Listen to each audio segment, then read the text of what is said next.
Hi,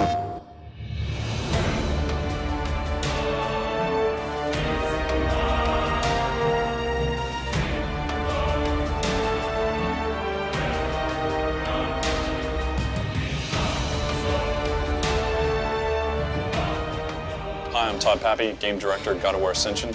What you're about to see is a making of video that we've been shooting over about 2+ years. It gives you a good idea of the inception of an idea all the way through to the final product. Keep in mind that this is a work in progress. Enjoy.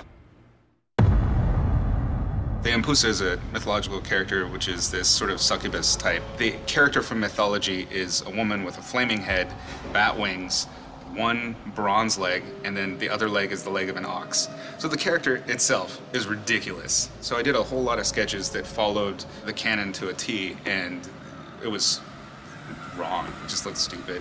So I did other sketches where I just kind of went out into left field and I started introducing bug parts and just made it real weird. They actually ended up liking some of the really weird stuff I'd done with it, and when you see the character in game, hopefully that'll carry across. She is a succubus. She's supposed to be enticing to men, and that's how she manages to get close and suck their blood. Everything in the core is very sort of standard feminine ideal, and then as it gets out to the extremities, you can see it gets real twisted and freaky. I pitched a reveal for her where perhaps it's like the sex minigame, so you can walk up to her and you know, initiate the sex minigame, and then the reveal is, boom, it's this horrific, awful monster. This is the one I thought they were gonna go for. She's less monstrous and more sort of ethereal and otherworldly. There's her hat poking into her head. Here's some action shots of that one. I was so sure that they were gonna go for this one that I started like expanding on the idea a little bit further. So I thought it'd be really cool if she would come out of the walls, sort of like the Wraith. The Wraith in the last game came out of the floor. But I figured it'd be interesting if she came out of any shadow. This one is the closest to what they went with in the end. The whole like normal features in the center, and then the reveal of these horrible, twisted, withered limbs with stabbing weapons and sticky bits. And this is the rough final.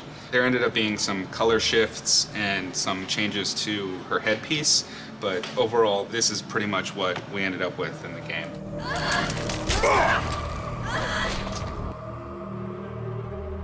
One of the things we focused on with this character were the breasts and the face. You can see these were concepted by Izzy.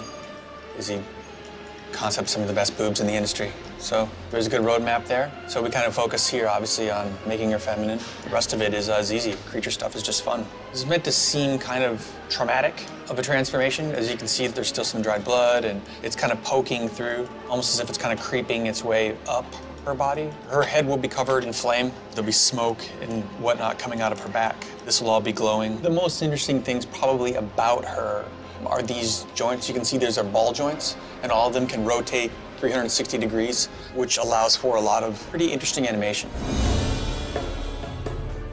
Being able to be kind of like a contortionist was a different idea, where she could scuttle on the walls and bend her limbs into very, very uncomfortable positions. And Bruno is going to be the one animating it. He's looked at some contortionist material, and having her be on her hands or on her pinchers or whatever we want to call them, and have her legs wrapped up around her, and she's looking out at you, but the legs are still there. When she's moving, the joints are popping out of place and kind of feels a little bit of painful. She can break her joints and have those things point in a different direction. So it's a little unusual, you know, we haven't had a character that quite has done that before. The tech art team had to kind of do a little research on how we were going to be able to do that. So it's a specialized rig that we haven't done before. She had special requirements for sure. She's basically a human character. Aside from her spiky limbs, she's got like a regular human torso, she's got regular shoulders and thighs. We can actually use our regular bipedal rig on this character. The focus then came with deformation helper joints to keep the volume in the areas where she would be overly twisting or overly crunching and bending. She's got her normal arm, but if we switch this, she can actually break her arm and have it kept broken and move around. In this other animation, you can see that she's actually lying on her back, walking towards you with her legs broken. The thing that took the most time was trying to figure out how we're gonna support all these broken limbs. So we can get her into some pretty weird poses, and it's really up to the animator and his or her imagination to take it as far as they want to go. Here's a couple of animations of her. As you can see, she's able to stand upright and also able to kind of go on all four legs.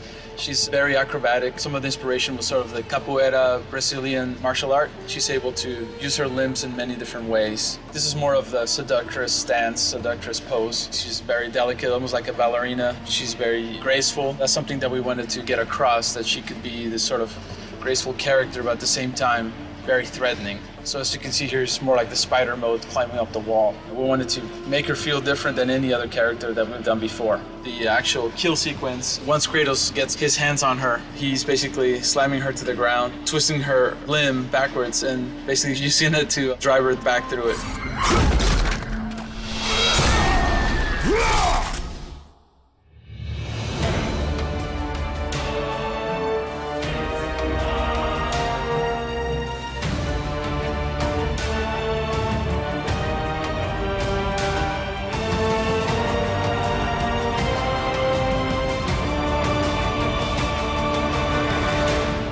PlayStation